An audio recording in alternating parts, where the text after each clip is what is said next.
Turn it up. It's The Record Machine with your host, Jimmy Hall.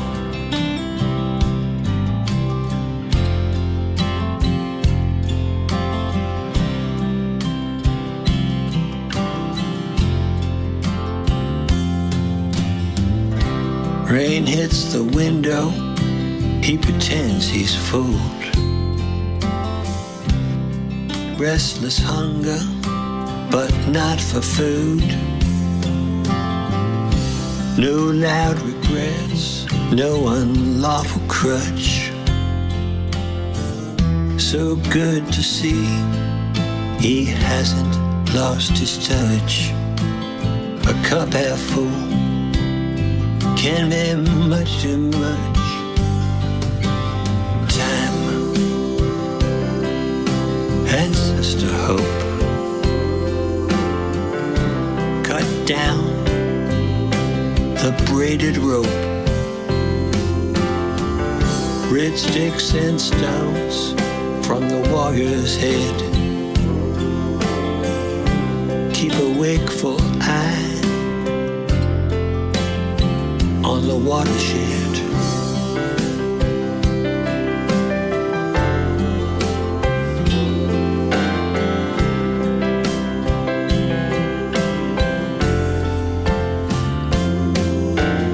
Street money bet against the Virgin Queen.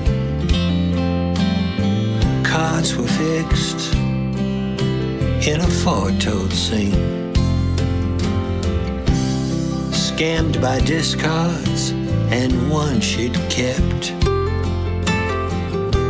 With just one kiss, her only child was swept out to sea, but not to rest. Time and Sister Hope cut down the braided rope. Leave sacred breadcrumbs when you depart. Mend the crack in your people's heart.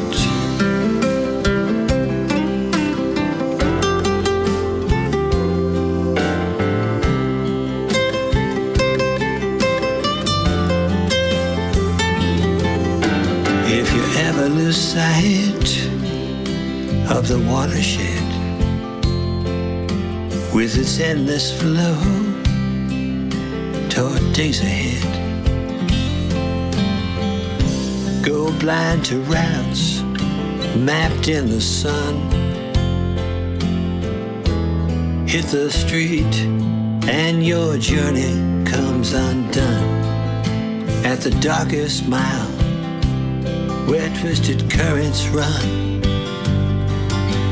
Time and Sister Hope cut down the braided rope. Rectify a past not put to bed. Bang the drum before blood is shed. Keep a wakeful eye on the watershed.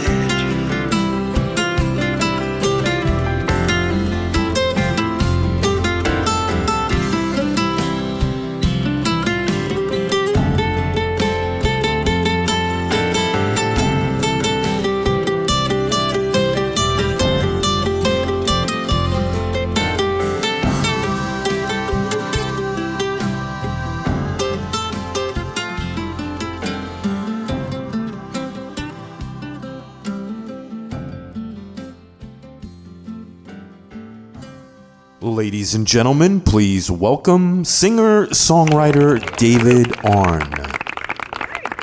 David, how you doing? Jimmy, how are you doing? I'm doing pretty good. Where are you calling from? I am calling from Maryland. Oh, nice. Yeah, and you are in northern Jersey by your area code. Is that where you are? I used to be. Okay. I- Where are you at now? I live in North Myrtle Beach, South Carolina. Oh man, you really upgraded. Yeah, I moved about 4 years ago, but I didn't want to change my cell phone number because everybody's got it. Yeah, sure, absolutely. Well, I spent most of my years in Virginia Beach. Oh, nice. Yeah, so until we kind of got tired of it, of all the growth and everything like that. So I'm sure you are just having a ball down there. Yeah, we love it here. I don't miss the cold winters and the shoveling the snow and all that. So Yeah. Did you get much from the storm at all? no, not really. I mean, a bunch of like tree branches and leaves and stuff like that, but no property damage or nothing like that. Even where I work, one car was damaged on the entire property, and it's probably about 60 acres. Just one windshield broke. That was it. Wow, that's good. That was you were lucky.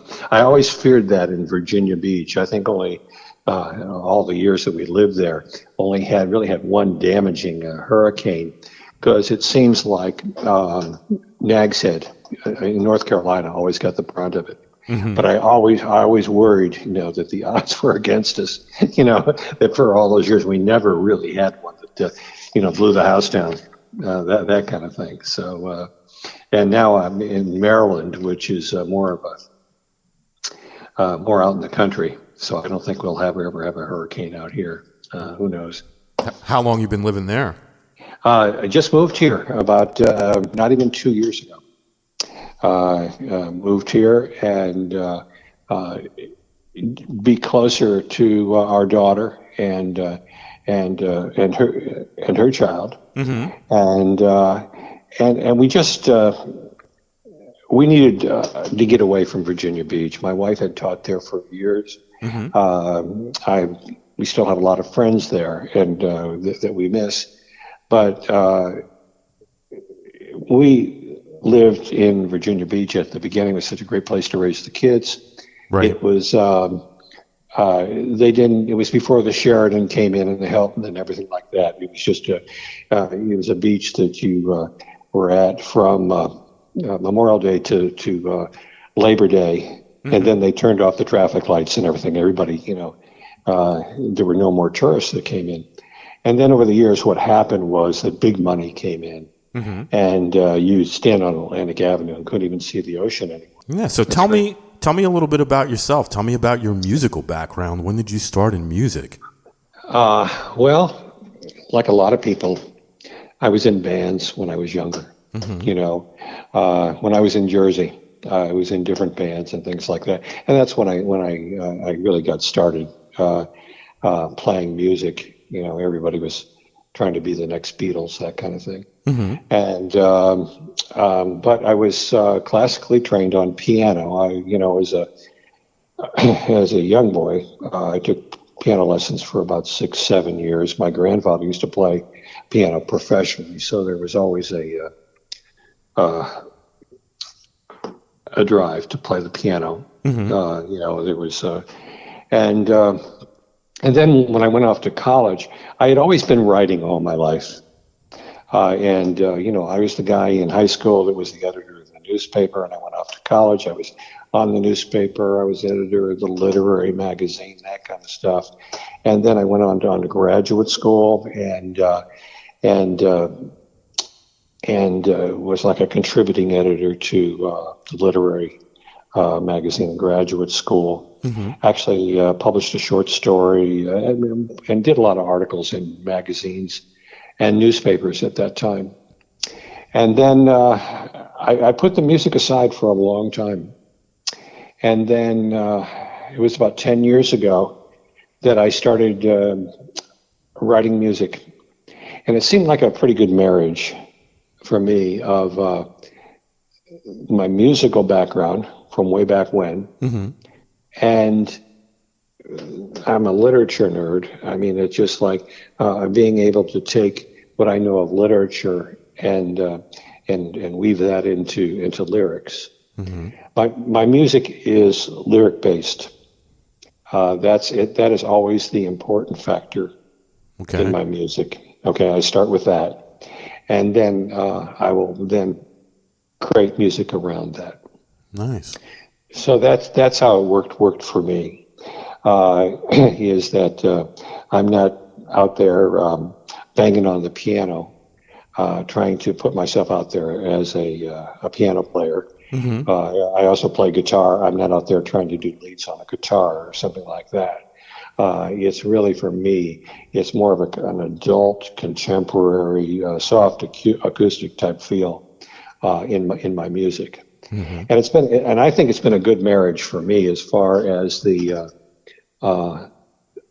lyrics and the storytelling merged with the music. Mm-hmm. A lot of the songs lend themselves very well to music videos. Mm-hmm. Because when I write music, when I write the lyrics, I'm always conscious of the imagery, of telling the story. Okay. So that when I work with a filmmaker, Mm-hmm. and I will write a script for him, for a pretty detailed, first 10 seconds do this, and go right through the whole thing. It's a very natural conversation that we're having about it. He gets it right away. Wow. As to how it should be set up and what we should do with it. And so that I think is attributed to a lot of the success I've had, especially with music videos. We've had, I think, 3 music videos now that have been screened at music festivals in London, Mm-hmm. New York, California. Just recently in Richmond, Virginia, at a big music festival they had there, they featured one of the videos, and I found that has been a gateway for me to reach a different kind of audience. People are going to look at a film, Mm-hmm. and then all of a sudden a music video comes up, and I'm getting people to see and hear the music.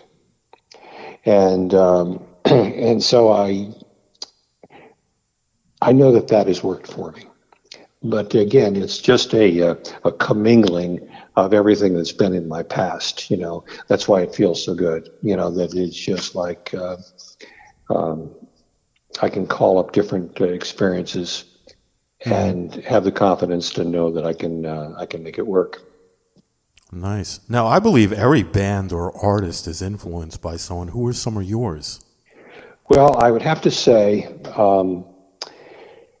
certainly everybody's in the shadow of Dylan. Mm-hmm. And Leonard Cohen. I'm a huge Leonard Cohen fan. That makes sense. If I could get away with talking these lyrics and having an orchestra, a huge orchestra behind me, I would do it. Because I just admire the spoken word there. But there's other people like a James Taylor. Mm-hmm. That kind of soft music that I kind of model what I'm doing after people like that. To be honest, I don't listen to a lot of music. Okay. And the reason why is that I'm afraid of the influence. I watched The Big Lebowski probably for the 6th time last week. Love that movie. And then, and then I went to bed, and then in the middle of the night I woke up and I had this lyric, and I knew exactly what the chord structure was going to be and everything, And then when I sat down in the morning at the piano, I realized it was the opening song, Dylan's opening song from the movie is the melody I had, And so I just threw the whole thing away. But that's one of the reasons why I don't listen to a lot of music, because of the fear of being influenced in that way. My daughter, I'm getting this story secondhand, but there was a while when my daughter was working in Manhattan for, I think it was probably Urban Outfitters. Mm-hmm. She was doing floor sets for them, and one day Tom Waits came into the store. Cool. And this young girl who worked there immediately went up to him and just, was laying it on, about how much she admires his songs and everything like that. And he was loving it, to get the attention of a young girl like that. Until she said to him, my boyfriend's in a band, and I have a CD in the back. I'd like to give it to you so you can listen to it. and then the conversation changed, but his response was classic. What he said to her was, if I take that CD home and I listen to it, and a year from now I put out an album where the song sounds like one of your boyfriend's songs, he's going to come back and sue me. and so I can't take the song. But what he was talking about was that anxiety of influence. Right. I once read that John Lennon did not listen to a lot of music for the same reasons, that he didn't want that showing up in his songs. But I'm sure from where you sit, you hear a lot of music. And things come across your desk there where it immediately makes you think of something else. Of course. Yeah. That riff is from Coldplay. I know I've heard it before, and so I consciously don't listen to a lot of music unless it's to study a chord structure, or, listen to something and say, gee, how did they do that? How did they start at the C and then automatically get to the E flat and back to the A flat and then ended it up back at the C? How did they accomplish that? That was pretty cool. But as a rule, excuse me, I don't listen to a whole lot of music. No, that makes sense. Your explanation makes total sense. You have 4 albums to date, including your latest, Watershed. Can you talk about this release? Yeah, sure, absolutely. Yeah, it's I started writing and recording songs about 10 years ago. So this is my 4th album, and this was written during COVID. The songs were written in the early days of COVID when nobody knew what was going on, and there was a lot of fear in the air, and everything was shut down.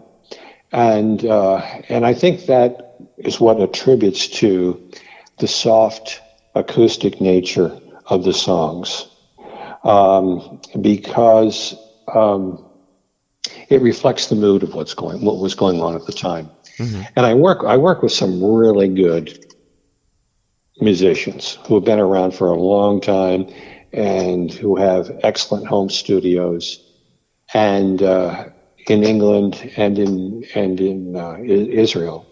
And what I would do is I would go ahead and put down a song, either on the piano or guitar, a demo, send it to them with the chords, with an arrangement, and they're so good that they would send me back, a wave file of perhaps the fills or the bass line, whatever it is. And because of my past experience of working in a professional studio, I would then go ahead and put it together. And so that's how these songs gave birth to the songs, and then how they were then woven together. Now, the exception to songs that were really kind of reflect the isolation of the time of COVID is probably the lead song "Watershed," which is more. It deals with several different themes. It deals with a soldier's PTSD, the anguish that he's going through, and the hope and the recovery out of that is really what it deals with. It's something that I really wanted to address for a long time, because, I can go back with my grandfather, who was in World War I, and he was gassed, mustard gas, in France. He came home, got married, had 5 kids, built a house, and then 20 years later, he didn't want to go to work anymore because his mind was back in France someplace. And they didn't have a name for it at that time, what it was, what that breakdown was. But it took him a few years to get back on track. And if you're old enough and you've seen enough wars, you know someone who has gone through that experience. I've known a guy who used to be an executive in Manhattan for one of the big banks, and he was in his 50s. He had a great career, making good money, and then one day he couldn't go to work anymore. Wow. And he ended up in a small village up in upstate New York, smoking dope with the high school kids for years. That's what happened to him, But it was because of the experience he had in Vietnam. And I always felt, every time a new war pops up, and everybody's gung-ho about going to war, and you see all these young guys, signing up for it, it seems like the aftermath of that gets ignored. I know we're doing a much better job of dealing with it now than we used to. But it still happens. And recently in our family, we have someone who'd done really well in the Army, and I'm from Afghanistan. And then all of a sudden, the same thing is starting to happen to him. Wow. And so I wanted to try to see if I could put that out there and get the kids to dance to it. No, but it's something I wanted to see what I could do with it. And it started to be a much longer song, but I whittled it down and into three different parts. The video, which just came out, the music video came out, makes much more sense, I think, than the song does individually. I hate to admit that. But we were originally going to film the video up in Ottawa. I'd actually gone up there, scouted some locations, had the filmmaker all set, the actors, the whole thing, and then COVID came, and I couldn't get across the border anymore. So what happened was that there's a really good filmmaker, William Murray in Brooklyn. He and I have worked together before. I got in touch with him, and he went and filmed part of it in Philadelphia. And then another filmmaker that I know in Ottawa who was going to do the whole thing, Sean Ryan, he filmed his part up there. And I was able to, ship the props up to him, give him the script. And so what we had was this situation where, where I got the footage of the soldier in Philadelphia and everything like that. And I talked to the lead actor. I said, "Boy, you did a great job. It's exactly what I wanted." He said, "Thank you very much." He said, "I have no idea what this is about, what this video is about," because he was just seeing his part and he wasn't seeing the whole lay of the land. Oh, okay. So we put it together. I got all the footage back here. I worked with a film editor who's pretty good, and we stitched it all together, and we turned it into the Watershed video, which is just got kicked off about 2 weeks ago. It's doing pretty well. It's getting some nice feedback from some bloggers. So that's good. So that song is the song that I'm kind of standing behind at the moment. Because I felt it was a song that was a little more radio ready, and it's also a song that I just really I needed to get that theme out of my soul. I lost a good friend close to me. I always wanted to do something to kind of honor him, but I think deep down it was a way for me to kind of push that out of my system so I can move on to something else. If that makes sense. I don't know what it does. Makes total sense. Healing. Okay. Yeah. Yeah. Healing is the right word. Yeah. You've got it. Right. Yeah, absolutely. So it's an album that has just been put out. It's, I hate to say it, I don't have high hopes for it. If I'm being honest, because it's really difficult. I'm not sure that this kind of an album, this kind of music, can break through the whole avalanche of music that is being put out there. I read that I think the latest figures came out from Spotify that there's 60,000 songs a day that are uploaded to Spotify. Wow. Yeah, that's a big wow. So how do you break through, on something like that? When your song is uploaded 1 second and then somebody else's the next second, and the whole 9 yards.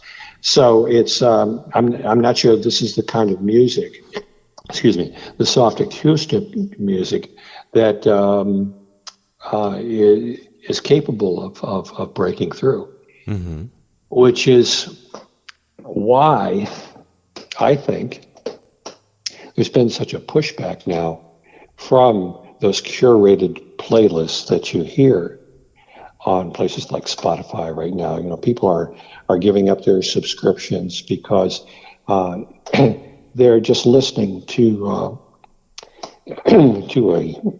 roll of music that's being put out there, and it's been created by someone else, mm-hmm. and they want to have more control of it. And I think, and I'm not just blowing smoke at you, but I think the future is in shows like that you're doing, because a better connection is being established between the artist and the listener. I think so.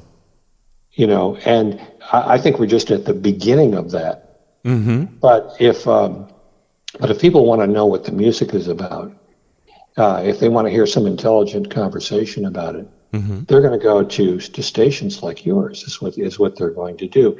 And the best part of it is the fact that it's always a permanent archive there. Yeah, you can and always the music go back. can be repeated. And the conversation. Exactly. So you can always go back, and you'll never miss it, because once it's posted up there, it's there until the creator deletes it. So exactly. You might not have time to listen today, but you can go listen tomorrow. All you have to do is put the app on your phone. Yeah, sure, exactly. And I know for years I was always, and I have, I've had a song played on Delta Airlines, mm-hmm. on the commercial flights. I've had songs played on NPR.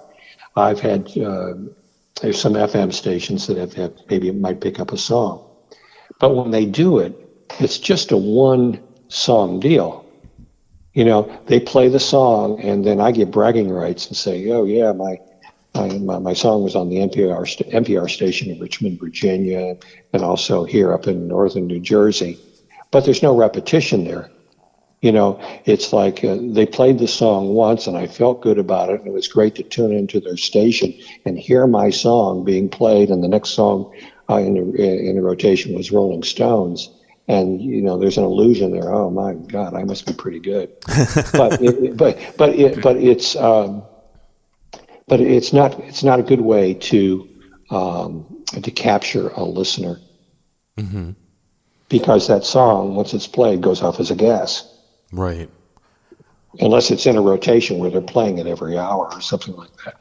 But that only happens now with the big labels because mm-hmm. of the financial arrangements. Mm-hmm. Well, this podcast is going to feature 2 of your tracks off this album, Watershed and Blood and Bone. Now, oh, wonderful. And I always ask what the story is behind the songs. You already told me what the story behind Watershed is, but what's the story behind Blood and Bone? Blood and Bone is it's like the Tom Waits story. Okay. It's like being attracted to a younger woman, and kind of flattering myself about it. But it's like in the being attracted to someone when there's no reciprocation at all, mm-hmm. is what it is. It's seeing the illusion of that, of seeing maybe a beautiful woman and then saying, boy, I wonder what she's like. I'd really like to be with her. Mm-hmm. She says she looks really interesting, but there's no way that is ever going to happen, and that's what Blood and Bone is about, is the fact that is the fact that you're the key line in that is the way that it begins. It's this: I keep wondering how you disappear and still won't leave me alone. Mm-hmm. And so it goes through that in the first verse of seeing this woman, and then she disappears. And then when it gets into the second verse, it's still it kind of takes a deeper tone at that time, where the lyric is, I put it to the master of all space and time that blood and bone is most unkind. My freedom has been reckless, ambition is cut in line, when intention fumbled in a bind. And I said, but I'm not some Casanova. No, she threw under the bus. I've read Augustine, John Paul Sartre, and the Psalms.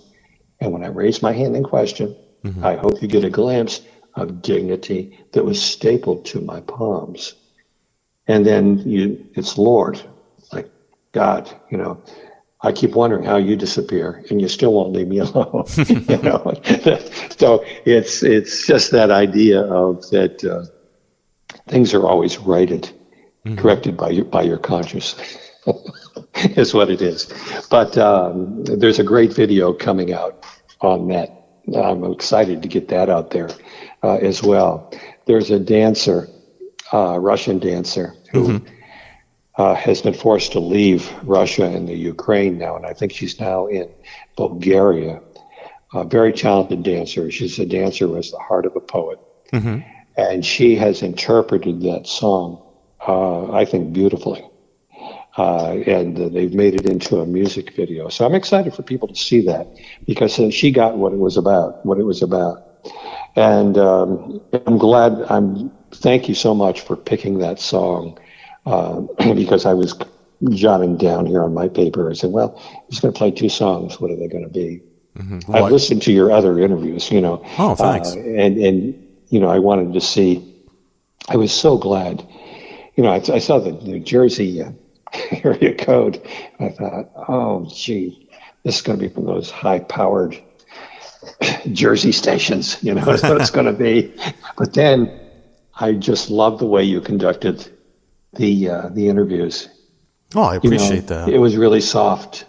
You didn't intrude. You let people talk.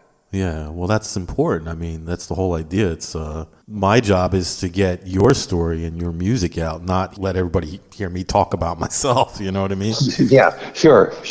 That's right. But I didn't know whether it was going to be, shredding. The intro was going to be shredding guitars and and loud drums and the whole thing. And I thought, oh my God, Watershed, it's not going to work on that station, But no, but I'm very grateful have the opportunity to speak with you, because I just feel like it's a good match. Is how I feel about it. Yeah, I'm enjoying the conversation so far. Now, you mentioned there's going to be a video for Blood and Bone. When can we expect that? Probably in about 2 weeks. I think Nice. I'll put that out. I'm trying to drip things out gradually. We just did the Watershed video. I actually did a lyric video prior to that. The album came out on the 13th of September. We're now getting into October, and I'm really just starting to drip it out, is what I'm doing, because I don't want to. I feel that's the best way of doing it. I don't want to overwhelm people on Facebook or on YouTube. And again, it goes back to my point of listeners. I think the listeners are glazing over right now because of the avalanche of material that's out there. And so I'm being very careful about how I kind of drip this out. And so I don't cause that, that same kind of blindness. Blindness. Yeah, and you mentioned earlier, a few moments ago, that there is a video for Watershed, which is up on your YouTube page. I think it's a great video. What's the response been like from veterans, if there is any? Well, I am now in the process. I work with a really good agent, Michael Stover, and he is now in the process of getting me some radio time with people in the armed services. Matter of fact, he just got in touch with me today about an interview that's going to be next week with a station that caters to the armed services, and I feel like I really need that, because I want to be able to do that. You know, having lived in Virginia Beach and Norfolk area for so long, that's a big military area right there. I'm sure. Yeah, and I'm also going to lean into people that I know there to try to help me get the message out on that, because that is really that song, more than any other in the album, really has a target market of people that who understand what that's about. Now, do you plan on making, say, maybe a short film with this topic about the watershed? I hadn't really thought about it, to be honest with you. I don't. It's an interesting idea, but I really had not thought about it. I think that would be pretty cool. I'm sorry. Go ahead. I think that would be pretty cool. Well, yeah, I think it might be. It might be cool because when you consider this was the video was a long time in the making. I mean, we started planning that and I did the script before COVID, and then had to adjust the whole thing and what it was going to be, and so there was the backstory on it. I thought was fairly interesting. I think one of the reasons why I haven't been thinking about it was I was really kind of afraid, if that's the right word, of how people were going to receive this, because it's kind of it's a heavy subject matter here. Mm-hmm. It's not your typical music video, right? And I was a little bit. I almost got to a point. I'm speaking very honestly now. Is that I was reluctant to even put it out, that song and the video, because I just didn't know how people were going to receive it. Mm-hmm. But the initial reaction has been pretty good. You know, people saying, that's a beautiful video, that kind of stuff. Been getting some really good comments, especially on Facebook about it. So I would have to see before I would say, yeah, let's make a documentary about this or something.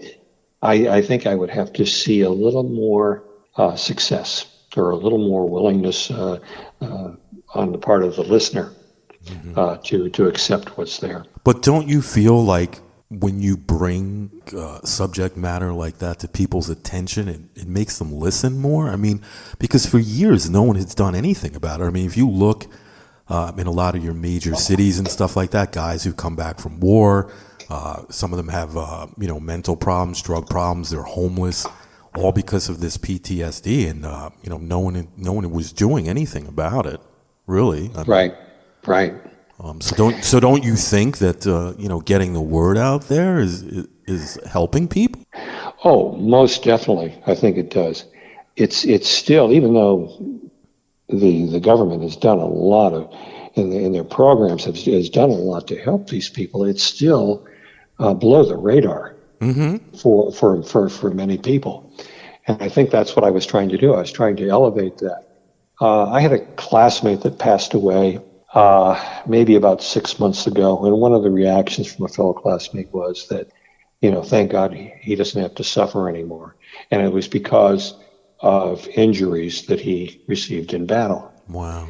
And I thought, that's a terrible thing to have to say. Thank God he's gone now. Because he doesn't have to suffer anymore. But that's a reality when you think about it, and you could be right.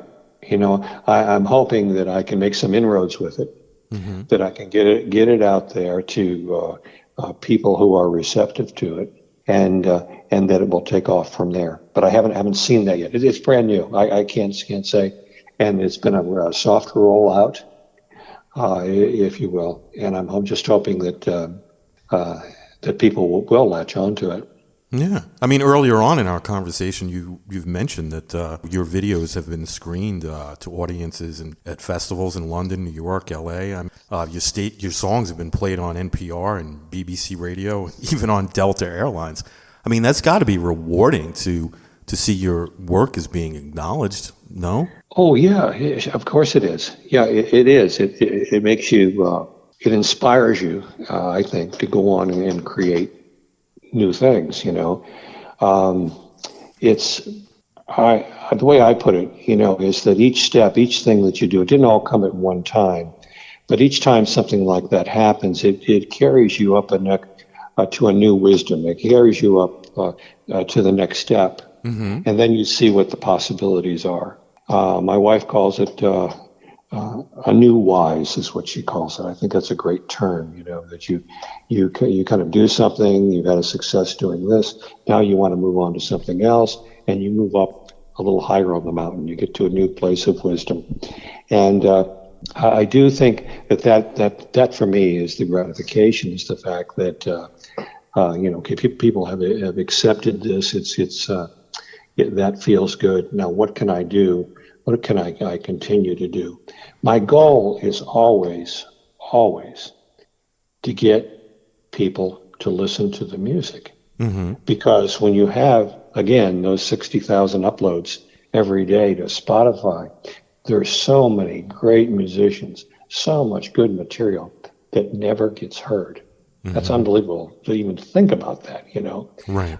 Is that there's so much material out there that it's just fantastic stuff. So my goal always is to get people to listen to the music. I just don't want to put out an album with songs on it, and they listen to one song, and there's the 7 others are invisible. So that is always the challenge, which is why I do the film festivals, because it's just another way. I want people to hear the music, and but you're right. It is encouraging. It does feel good, and that's always been my goal. My goal really is to get a reaction from an anonymous listener, and it's I mostly get that feedback on Facebook. That's cool. If I do a song, and all of a sudden a message comes up. A woman sends, she said, I listened to your song in the middle of the night. It was exactly what I needed at that moment. Wow. It's pretty powerful. That is very powerful. Are you kidding me? That is just like, okay, I'm going to go on for another 10 years. That's the kind of reaction you want. One of the songs on that album is The Only Truth I Know. And we have a really good video on it that's been out for a while on that. And you watch that, being from the Jersey, Manhattan area, you should watch that, because William Murray filmed that video on the streets of Manhattan when everything was on lockdown. And he did a beautiful, beautiful job on that.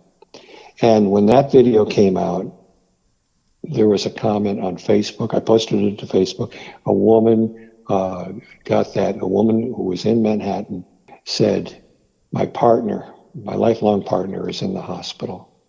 He said, that video expressed exactly what I'm feeling at the moment. Wow. And that's what I'm vying for. I'm vying for that kind of emotional response from an anonymous listener out there. Because my thesis is that everyone has a crack in their heart. We don't like to talk about it, but everyone has one. And I'm writing music that I think is trying to address that, in a way that is not sentimental, in a way that is not self-pitying, but in a way that just puts the situation out there, and then people can either plug into it or not. And so far, that's worked. Very cool. Now, do you have any shows lined up that you want to talk about? No, I don't want to talk about that because I don't have any shows lined up. Oh. And the difficulty that I'm having with that is the fact that the musicians and the people that I work with are all over the continent, all over the world, and so I'm just not. I'm not, for personal reasons, I'm not in a place where I can go do shows right now. Oh, okay. And I don't know whether that's good or bad. the shows I'm seeing, and this is not the reason why I wouldn't be doing it, but is the fact that since COVID has ended, the shows have just come out of the woodwork, and there are so many shows, like there are so many songs, and I see so many announcements every morning that so-and-so show has been canceled for one reason or another. Or, if you pay attention to it, there's a lot of shows that get announced and then they get canceled. Right. And what's the reason? Well, the reason is not a personal reason, it's a financial one. They're not selling enough tickets because there's so many shows out there right now that you can't, you don't have pockets deep enough to buy those tickets, So, but thank you for asking about that. But I had strongly considered what I was going to do and had decided that I was not going to be doing any touring or anything like that. The last show I played was up in pre-COVID at Long Beach Island, up in Jersey, which is a great place for music. There's just so many good bands up there and so many good shows. Ever consider visiting like a military base or like maybe an army hospital or something like that? Well, that might be something. Yeah, that would be very awesome. To be able to do something like that. We'll have to see what develops. That's those are all good ideas, Jimmy. But I always have to wait and see what develops with the music. Do you have a website you'd like to promote? I have a lot of them I'd like to promote, but for the sake of this interview, let's just talk about davidarn.com. That would be a good place to find my music, and I have a YouTube channel that has quite a few videos up on it that I would encourage people to go to, and I have a pretty active Facebook page as well. Nice. Which is David Arn Music, and I just got a notice from Google that we had hit 6,000 followers on that. Nice. Which is for someone like myself, an indie artist who doesn't have a label behind them, I'm proud of that. Is the fact that it is kind of working. Yeah. So I don't know, or they can just Google my name, David Arn Music, and there seems to be a lot of links that are up there. Now, is there anything you'd like to mention that we didn't talk about today? I don't think so. I just other than I am absolutely delighted and honored to be talking to you today about the music. Likewise, because the thing of it is, it's such a these songs were written like over the last 2 years. And the videos were made that haven't seen the light of day. So it's kind of like hurry up and wait. You got all this stuff that you just can't wait to kind of get out there in front of people. And so this is one of the first interviews that I've done since the release of the album. Wow. And you always, at least I do, I kind of imagine myself, how I'm doing in the interview, what is the question? And I say, well, Jimmy, that's a great question. Thanks for asking, and just kind of playing it out in my mind. Mm-hmm. So to be able to actually be sitting down with you and talking about the music is a very fulfilling experience. For me, it is too. It's like therapy for me. I love it. Yeah. Oh, yeah. Absolutely. Absolutely. It's good to pick people's brains and hear how they talk about their music and what the songs are about, because everybody can interpret a song differently. You know what I mean? Yeah, exactly. Something I might have thought it was about, it's totally opposite. You know what I mean? So, yeah, absolutely. And I hope you're keeping some kind of notes on this so you can write a book about it someday. Somebody said that to me. This guy, Joe, I'm friends with from Boston. He said to me, you need to transcribe all your interviews and make a book out of it. And I'm like, really? A book? I'm like, you think people would read that? And he said, yeah. I think they would. Yeah, I definitely think they would definitely. So maybe, I said to him, maybe when I'm done with this, like talking to people, maybe I will work on a book. We'll see. Because I have everything. Yeah. I have everything saved. All my stuff is saved. Yeah, oh, absolutely. And the thing about it is that it just doesn't have to be a transcript of the interviews. Mm-hmm. You can put in your editorial comments, about how you've seen the nature of music change, over the period that you had your radio show. How in the beginning everybody wanted to be on Spotify and YouTube and everything, and how that changed over time, and how it went back to more of a where people started going back to CDs and vinyl, if that's where it's going. But you could put your insight into that. I think that would be invaluable, because you're sitting in a place where you can see it, better than anyone. Right. Yeah, it's something to think about. Yeah, no extra charge for that. It's something that you could consider. Yeah, it's definitely something to consider. I mean, like I said, I have almost 200 episodes already. Wow, yeah, awesome. That's good for you. Congratulations. Thank you. I think you're episode 194. I think. Okay. Wow. So yeah, I'm getting close to 200. Good deal. Good for you. Yeah. I'm happy about it. I really enjoy the guests that I have on the show, and Michael's been great with me over the years. I met Michael in 2017, and he sends me lots of great music and artists, and I've had a lot of his artists on my show. So yeah, and then I deal with a couple other labels that I have good relationships as well. So it's been very fulfilling.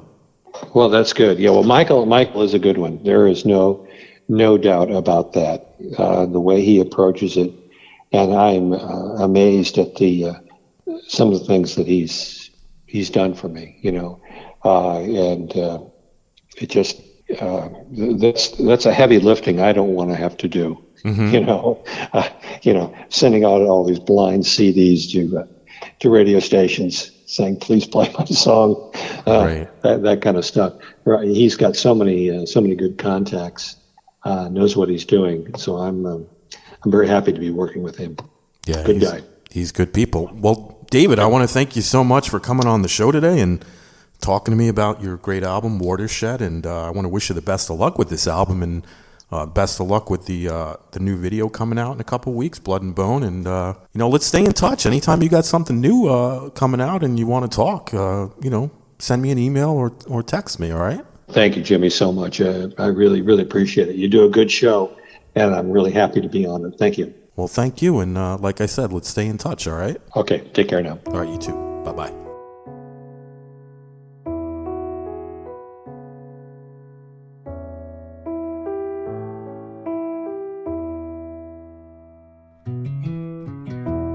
I keep wondering how you disappear and still won't leave me alone.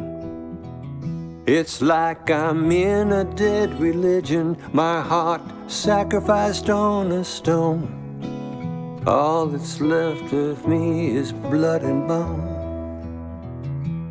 I was hiking the traffic jam when my heart stuck out its thumb. You slowed down, your smiling lips were red. I can't pump the brakes on that memory. Traffic lights can't stop your beauty living rent-free in my head. I keep wondering how you disappeared and still won't leave me alone. Deliver me from this fire, from this game in play. Release me from desire, or at least meet me halfway. I put it to the master of all space and time. Blood and bone is most unkind. My freedom has been reckless. Ambition is cut in line when intention fumbled in a bind. But I'm not some Casanova she threw under the bus. I've read Augustine, Jean-Paul Sartre, and the Psalms. When I raise my hand in question, I hope you get a glimpse of dignity that was stapled to my palms.